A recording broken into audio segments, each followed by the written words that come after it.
오늘 저는 고린도전서 15장 7절에서 10절 말씀을 근거로 말씀의 제목을 따라해 주시기 바랍니다. 영적 자아의 성장. 영적 자아의 성장. 네, 그래서 영적 자아, 줄여서 영자. 영자를 키워 나가야 될 줄 믿습니다. 네, 지난주 이 광야 같은 이 세상 속에서 우리가 승리할 수 있는, 또 사명을 감당할 수 있는 비결이 바로 우리 안에 있는 이 영적인 그 자아를 성장시켜서 그리스도의 장성화 분량에 이르도록 우리가 늘 점검해 나가는 것, 그것이 필요하다, 이렇게 말씀을 드렸습니다. 그래서 첫 번째 선을 보면 지난 주에 그 말씀 생각나시죠? 우리 그 박주영 학생이 수고를 해줬는데요. 늑대소년 생각나시죠? 네, 늑대소년. 우리가 창세기 2장에 보면 짐승과 우리가 결정적으로 다른 이유는 우리는 안에는 영이 있다는 것입니다. 다시 말하면 하나님과 소통할 수 있는 유일한 존재가 바로 우리라는 것입니다. 그럼에도 불구하고 그 영이 하나님과 대화하지도 못하고 기도하지도 못하고, 그리고 음식, 하나님이 주시는 생명의 말씀을 늘 먹지도 못하고, 그리고 보호하심, 그 성장의 발판이 되는 그 믿음의 가족, 그리고 우리 교회의 그러한 교제와 친교, 봉사를 하지 못한 채로 아직도 세상 사람들처럼 짐승처럼 그 하나님과 영이 소통하지 못하고 있지는 않은가, 이런 것들을 우리는 늘 살펴보아야 한다 말씀을 드렸습니다. 오늘은요, 그럼 그 영적 자아가 지금 어떠한 상태가 되고 있는가, 지금 성장은 하고 있는가, 그리고 성장하는 것은 무엇인가, 이것을 좀 더 구체적으로 알아볼 필요가 있습니다. 그래서 한번 따라해 주시기 바랍니다. 영적 자아의 성장. 영적 자아의 성장. 네, 성장하고 계십니까, 여러분? 아멘이시죠? 네, 아닌 것 같다고 말씀하신 분이 두 분 계신 것 같은데요. 자, 여러분, 이 산딸, 그러니까 한 여성이 감기를 통해서 임신을 하고, 그리고 그 산딸이 되어서 이제 출산을 앞둔 상태인데, 그걸 모르고, 내가 임신한지도 모르고 출산하는 여성이 있을까요? 그런 여성이 있습니까? 자기가 10달 동안 아이를 이렇게 가지고 잉태하고, 그 다음에 준비하고, 또 기도하고, 그렇게 해서 병원에 가서, 또는 이 아이를 잉태한 아이가 이제 태어나는 것인데요, 그걸 모르는 여성이 있냐는 겁니다. 그러면 영상을 보시고 말씀을 이어가도록 하겠습니다. 영상을 보여주세요.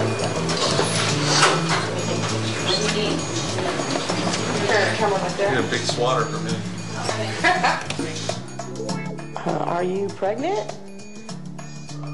Not that I know of. Why? And then and he comes back with the doctor who kind of admitted me.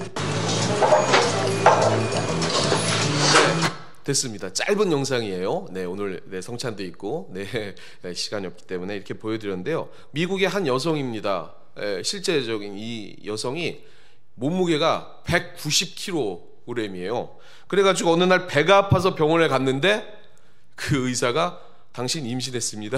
그래가지고 이제 출산을 해야 됩니다 하고 바로 입원하자마자 아이를 낳았다라는 이야기를 실제적으로 제가 들어서 영상을 보여드린 겁니다. 그렇다는 것입니다. 제가 뭘 얘기를 들었냐면요, 제가 이 이야기를 듣고 어떤 생각을 했냐면요, 예수님께서 우리에게 새 생명을 주셨습니다. 이게 어떤 생명이냐면 우리의 영, 하나님과 호흡하고 교제할 수 있는 영적인 존재인데, 죄로 말미암아 우리의 영이 죽었죠. 그런데 그 영이 살 수 있는 은혜를 주셔서 오늘 이 자리에 여러분이 오신 줄 믿습니다. 그런데도 불구하고 우리 안에 세상의 유혹, 지난주에 말씀하신 것처럼 사람의 속임수, 거짓된 교훈의 풍조, 근심, 걱정, 그리고 그런 깊이, 그런 것들에 대한 군살들이 우리 안에 끼어가지고 생명의 태동이 있는지, 하나님과 소통하려고 하는 그 영이 살아있는지조차 모르고 있는 그러한 단계에 그러한 분들이 저쪽에 계시다는 겁니다. 여긴 없으시죠? 네. 그 사람들을 그래서 태동의 감격을 느낄 수 있도록, 회복시킬 수 있도록 해야 하는 게 우리의 사명이라는 것입니다. 그리고 또 우리의 영이 성장하는 우리의 상태라는 것입니다. 우리가 예배 중에 또 찬양 중에 또 설교를 통해 기도하는 중에 내 속에서 애가 막 발로 차듯 하나님과 소통하고 살아 숨쉬고자 하는 그 생명의 그러한 태동, 그 주님을 향한 그러한 감격의 움직임, 그러한 것들을 느끼는 것이 중생이고 그 이후에 다시 한번 중생을 늘 체험해 나갈 수 있는 성령의 재충만인 줄 믿습니다. 그것을 경험한 것이 오늘 본문 말씀에 사도 바울의 감격적인 고백이라는 것입니다. 그게 8절에 나와 있는데요, 우리 8절의 말씀을 같이 한번 합독해 보겠습니다. 시작. 맨 나중에 만삭되지 못하여 난 자 같은 내게도 보이셨느니라. 아멘. 그 영적 자의 상태를 사도 바울은 보았다라고 표현하고 있는 것입니다. 성령 충만, 그 중생을 통해 다시 한번 주님과 다시 한번 호흡할 수 있는 그러한 계기, 그것을 보았다라고 얘기하고 있는 것입니다. 여러분, 전 세계 크리스찬들이 제일 좋아하는 찬송가 하면 늘 손꼽히는 찬송가가 있습니다. 여러분도 좋아하시는 어떤 찬송가일까요? 이러면 바로 이렇게 떠오르시던데, 네, 맞습니다. 새 찬송가 305장입니다. 나 같은 죄인 살리신 어메이징 그레이스. 다 들어보셨죠? 다 좋아하시죠? 거기에 가사에 이렇게 되어 있습니다. 한번 자막을 보시면 같이 한번 우리 자막 한번 읽어보겠습니다. 시작. 잃었던 생명 찾았고 광명을 얻었네. 그렇습니다. I was blind, but now I see. 내가 소경이었는데, 전에는 소경이었는데 이제는 주님을 보게 되었다. 이게 가사 내용이라는 것입니다. 어두움 속에 있었던 그런 자아가 주님을 다시 한번 영의 눈을 떠서 볼 수 있게 된 상태, 그것이 영적 자아의 성장의 기초적인 단계라는 것입니다. 아직도 이 단계를 경험하지 못한 그러한 불쌍하고 그리고 세상 속에 군살이 껴서 주님을 보지 못한 그래 영의 핍절해 있는 그런 상태의 영혼들을 다시 한번 주님의 전으로 이끌어가는 것이 정말 우리에겐 필요하다는 것입니다. 주님과 호흡하고 주님께서 살아계심을 보고 깨닫는 그러한 우리의 가족 구성원들, 그리고 우리의 이웃들, 그리고 우리의 영의 상태가 되시길 주님의 이름으로 축원합니다. 이 8절에 만삭되지 못한, 원어로는 액트로마입니다. 그러니까 유산, 조산이라는 뜻이거든요. 바울은 자신의 영의 상태를 유산된 상태, 다시 말하면 조산된 상태, 거의 죽었던 상태, 인큐베이터 안에 있는 그 아기들 여러분 보셨죠? 네, 그 아기들이 거의 지금 생명의 호흡기를 끼고 막 할딱할딱 거리는 그러한 상태가, 그런 미약한 상태가 자신이었다. 그리고 버림받은 그러한 정도의 그러한 영을 가지고 있는 게 자신이었는데, 우리 주님께서 만나 주셔서 영의 눈을 뜨고 보게 되었다, 살게 되었다, 이렇게 얘기하고 있다는 것입니다. 이것이 영적 자아가 비로소 생명을 얻고 성장하고 있다는 증거입니다. 그러한 증거들을 삶에서 깨닫고 그리고 그것을 경험해 나가시기를 주님의 이름으로 부탁을 드리겠습니다. 세 번째는요, 그러면 영적 자의 성장의 증거들은 어디서 찾을 수 있는가, 그걸 살펴보도록 하겠습니다. 어떻게 하는 것이 성장하고 있는 증거인가? 첫 번째 증거는요, 한번 따라해 주시기 바랍니다. 자기의 상태를 인식함. 그렇습니다. 하나님의 그 은혜로 내가 영의 눈을 뜨면 바로 아는 것이 자기의 영적 자아의 상태를 알게 된다는 것입니다. 자기가 누구인지, 누구로부터 호흡을 하고 영양분을 공급받고 살아가야 되는지 우리 어린 아이들은 본능적으로 알게 되지 않습니까? 본능적으로 냄새가 있어서 어머니의 젖을 찾고, 본능적으로 아이들은 어머니를 붙잡으려는 그러한 힘이 있습니다. 그래서 놓지 않으려고 하는 그러한 본능이 있다는 것입니다. 그게 우리의 상태가 된다는 것입니다.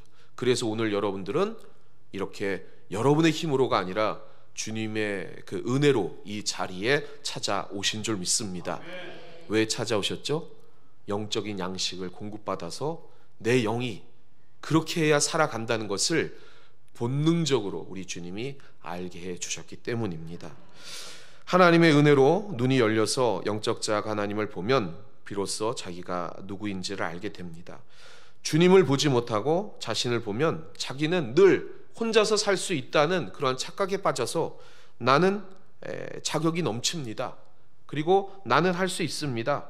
그리고 내 스스로도 이 세상 속에서 승리할 수 있습니다. 이렇게 얘기를 하게 된다는 것입니다. 그러나 하나님의 은혜를 경험한 영적 자가 성장하는 사람들은 그렇지 않다는 것입니다. 이어 사도 바울이 9절에 이렇게 고백하고 있습니다. 우리 9절 말씀 같이 한번 합독해 보겠습니다.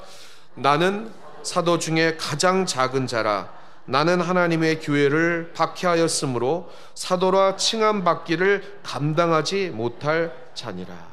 아멘. 사도 바울의 고백이 바로 그것입니다. 자신은 너무 자격이 없다는 사실을 스스로 주님이시는 그 은혜로 깨달을 수가 있었다는 것입니다. 지금 선거철이죠. 되게 시끄럽습니다. 그리고 예비 후보들이 제각기 출사표를 냈습니다. 그리고 모두들 그렇게 얘기합니다. 나는 자격이 넘칩니다. 자신이 저만이 이 지역의 적임자입니다. 이렇게 얘기를 하고 있습니다. 물론 그렇게 해야 우리 유권자들이 표를 주겠지만은요, 나 자신만이 준비된 사람이고 이 지역을 살릴 수 있다고 얘기를 하는 것이 이 선거철에 그 유세를 하는 예비 후보들이지만, 그러나 영적 자가 성장한 사람은 늘 뭐라고 얘기하냐면 오늘 9절처럼 나는 자격이 없습니다 라고 얘기를 하는 것입니다. 물론 사도 바울은 하나님의 은혜에 있는 그 성도들을 핍박한 자였기 때문에 더 그런 피해 의식을 느꼈겠지만, 그거보다는 하나님의 은혜를 생각할 때 나는 진짜 자격이 없어서 부족해서 아무것도 주님 없이는 할 수 있는 존재가 아니다라고 그렇게 고백한다는 것입니다. 그게 영적 자의 성장의 증거이고 그렇게 나아간다는 것입니다. 왜 그렇습니까? 하나님을 보게 되니까, 하나님의 음성 듣게 되니까 진짜 내 정체성이 그 주님으로부터만의 은혜와 그리고 생명 양식과 그리고 살아갈 힘을 얻는다는 것을 뼈저리게 느끼게 된다는 것입니다. 그것을 경험해 나가시는 여러분 되시기를 주님의 이름으로 부탁을 드리겠습니다. 주님의 이름으로 부탁을 드리겠습니다. 두 번째로요, 영적 성장의 증거, 내가 지금 영적을 성장하고 있구나, 이걸 어떻게 알 수 있냐면요 10절입니다. 10절, 우리 10절 말씀, 마지막 오늘 본문 말씀인데 아주 중요한 말씀이니까 같이 한번 합독해 보겠습니다. 그러나 내가 나 된 것은 하나님의 은혜로 된 것이니 내게 주신 그의 은혜가 헛되지 아니하여 내가 모든 사도보다 더 많이 수고하였으나 내가 한 것이 아니요 오직 나와 함께 하신 하나님의 은혜로다. 아멘. 어떤 성도님들은요, 영적인 그런 자아가 요기 단계에서 머무르는 분들이 있어요. 나는 부족합니다. 나는 못합니다. 정확하게 자기 인식은 하고 있는 거예요. 왜냐하면 내가 힘으로 살아갈 수 있는 이 세상이 아니거든요. 내가 뭔가 노력하고 애써도 마음대로 되지 않는 것이 이 세상의 삶임을 알고 있기 때문입니다. 그래서 거기에 내 형편, 내 가오, 내 부족함, 그것들을 인식하고 알고는 있는데 더 나아가지는 못한다는 거예요. 그러나 사도 바울은 오늘 10절에 처음 단어가 뭐냐면 그러나예요. 나는 부족합니다. 그러나 나는 모든 사도보다 더 수고했습니다. 그리고 더 열심히 일했습니다. 그리고 더 많은 것을 감당했습니다. 왜? 내가 나 된 것은 하나님의 은혜로 된 것임을 내가 알기 때문에 모든 것이 다 하나님의 은혜로 주님이 하셨음을 나는 알고 있습니다 라고 고백을 하는 것입니다. 우리가 힘을 내는 것, 우리가 세상을 이기는 것, 우리가 세상 속에서 하나님의 사명을 감당하는 것, 그게 내 힘 가지고 안 된다는 것은 우리가 알고 있습니다. 그러면 어떻게 하냐는 거예요. 주님 주신 그 능력의 하나님의 힘으로 감당할 수 있는 것을 경험해 나가는 줄을 믿습니다. 바울 사도가 주님을 만나기 전에 했던 말의 대부분이 그것입니다. 이것은 내 능력이다. 그리고 나는 똑똑하다. 우리 집안은 명문 가정이다. 실제로 그랬습니다. 그리고 나는 권위 있는 로마의 시민권자다. 그러한 자부심과 긍지를 가지고 하나님의 사명을 감당한다고 했는데 정반대의 길이었다는 것입니다. 그것을 알고 주님 만난 후에 사도 바울이 고백했습니다. 자신의 과오를 인정하고 그리고 거기서 머물러 있는 것이 아니라 주님이 나를 그렇게 다시 써주시는구나를 깨닫고 나의 나된 것은 하나님의 은혜로서 내가 이제부터 한 걸음 한 걸음 나아갑니다. 이렇게 고백했다는 것입니다. 그렇게 나아가신 여러분 되시기를 주님의 이름으로 축원합니다. 우리 세상의 이치도 그렇지 않습니까? 우리가 철들게 되면 먼저 깨닫는 게 누구의 은혜를 깨닫습니까? 부모님의 은혜를 깨닫는 거죠. 내 존재, 내 삶의 자리, 내 위치, 그게 내 능력인 줄 알았는데 다 부모님의 애쓰셨음이었구나. 그리고 그 기도였구나. 그것을 우리가 깨닫는 것처럼 우리의 영적 자아도 우리의 영도 성장하면 반드시 깨닫게 되는 것입니다. 우리를 성장시켜 주시고 우리를 계획시켜 주시고 우리를 이 세상 속에 있게 해 주시고 그리고 지금도 손붙잡아 주셔서 담대히 믿음의 발걸음 뛰어나가게 해 주시는 분이 바로 우리 주님이시다. 이렇게 느낀다는 것입니다. 내가 이렇게 했습니다. 내가 이런 공로를 세웠습니다. 내가 이런 사람입니다. 이렇게 말하는 사람일수록 여러분 영적인 자아가 미성숙한 사람임을 아시고 그렇게 말하는 사람을 혀차지 마시고 국률이 여기셔서 저분은 아직도 영적 자아가 미성숙돼 있구나. 내가 더 중보하고 기도해 줘야지. 이렇게 생각하시는 여러분 되시길 바랍니다. 그리고 모든 것이 이 말 저 말 하는 게 아니고 그냥 딱 한마디 모두 다 주님의 은혜입니다. 이렇게 얘기하는 분, 그분들이 바로 영적 자아가 성장한 사람입니다. 그 사람 옆에 가 계시기를 바랍니다. 아멘. 이번에도 그렇습니다. 보세요. 유권자들에게 명함을 후보들이 나눠주지 않습니까? 그 명함을 딱 뒷면에 보면 무슨 위원장, 회장, 무슨 국민학교 동창 회장 이런 것까지 쭉 이렇게 적어놓은 사람이 있어요. 근데 대부분 그런 사람들은요 자격이 별로 미달한 사람들이 많이 있습니다. 어느 정도 그 위에서 좀 할만하다는 사람 그냥 딱 한 줄 돼 있어요. 무슨 어느 당 위원 딱 하나 딱 돼 있습니다. 그런 분을 뽑아 주시기를 바랍니다. 저 선거 유세하는 거 아니에요, 여러분? 그것처럼 우리도 성장하면 딱 한마디밖에 할 수가 없습니다. 여러 가지가 아니고 딱 한마디죠. 우리 한번 따라해 주시기 바랍니다. 모두 주님의 은혜입니다. 이 한마디밖에 할 수가 없는 것입니다. 그 한마디만을 하고 그렇게 십자가를 자랑하는 사람 곁에서 같이 영적 성장하시는 여러분 되시기를 주님의 이름으로 부탁을 드리겠습니다. 결론을 맺겠습니다. 오늘은 영적 자아의 성장, 우리 자아가 성장해야 세상 속에 승리할 수 있습니다. 그러면 어떤 단계들이 있느냐? 첫 번째, 생명의 태동, 우리의 세상적인 근심, 걱정, 또 그러한 유혹 때문에 자꾸 우리 주님과 호흡하려고 하는 그 영적인 태동도 못 느낀 채 그냥 세상 길로 내려가는 그러한 상태가 있을 수 있다는 것입니다. 눈물 뿌려 중보해주고 그 영혼을 주님과 호흡할 수 있도록 해 주어야 된다는 것입니다. 두 번째는 나는 아무것도 아니다 이렇게 느끼는 영적인 상태, 그것이 바로 주님의 은혜를 경험하는 자가 처음 느끼게 되는 그러한 생명의 고백, 오늘 바울처럼 그렇게 주님을 보게 되었습니다라고 고백한다는 것입니다. 더 나아가 거기에서 머무르는 것이 아니라 그럼에도 불구하고 나는 부족하지만 나는 일어설 수 있습니다. 왜냐하면 하나님의 은혜 때문입니다라고 이야기하는 사람이 바로 영적 성장의 증거라는 것입니다. 그러한 사람이 마지막으로 그 은혜를 증거하고 전하는 전도자여 부활의 증인이 된다는 것입니다. 여러분이 잘 아시는 그 레디칼 그 책자 있지 않습니까? 데이비드 플랫의 이런 문구가 있습니다. 박제된 그리스도인 대 아니면 제자 삼은 그리스도인. 박제된 그리스도인, 그냥 예배에 일주일에 한두 번 예배에 참석해서 그냥 인큐베터 안에 있는 그러한 영적인 자아처럼 박제되어 있는 그런 동물이 박제되어 있는 그런 상태처럼 성장하지 아니하고 계속 정체되어 있는 그러한 그리스도인이 있다는 것입니다. 그러나 반대로 제자 삼은 그리스도인은 하나님은 나를 사랑하신다에서 멈춰 있는 것이 아니라 하나님은 나를 사랑하셔서 그 주님을 열방에 널리 알리게 하신다, 여기까지 나아가야 된다는 것입니다.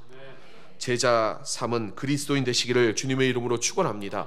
그 상태가 바로 그리스도의 장성한 분량에 이르는 그러한 영적 자의 성장의 성숙의 단계라는 것입니다. 자기의 모든 것을 들여서 주님을 기쁘시게, 왜? 주님의 은혜를 뼈저리게 느끼기 때문에, 그것을 나만 혼자 느낄 수 없다는 게 당연한 영적 성장의 성숙의 증거이기에 그 사실을 우리의 사랑하는 가족 구성원들 그리고 이웃들, 아직도 주를 모른 채 죽어가는 영혼들에게 증거한다는 것입니다. 그것이 오늘 또한 성찬의 의미입니다. 내가 다시 올 때까지 나의 죽은 것을 기념하라. 왜 그렇습니까? 주님이 다시 올 때까지 그 부활의 생명을 전해라라는 주님의 명령이라는 것입니다. 오늘 성찬을 통해서 다시 한번 그 사명자, 제자 삼은 그리스도인으로 성장하시기를 주님의 이름으로 축원합니다. 3월 31일 날이 무슨 날이죠, 여러분? 2024년 부활주일입니다.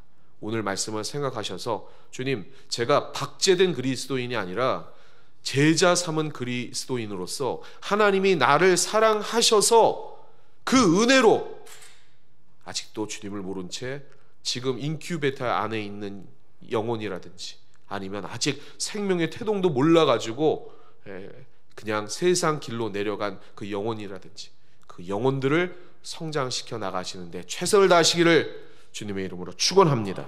축원합니다.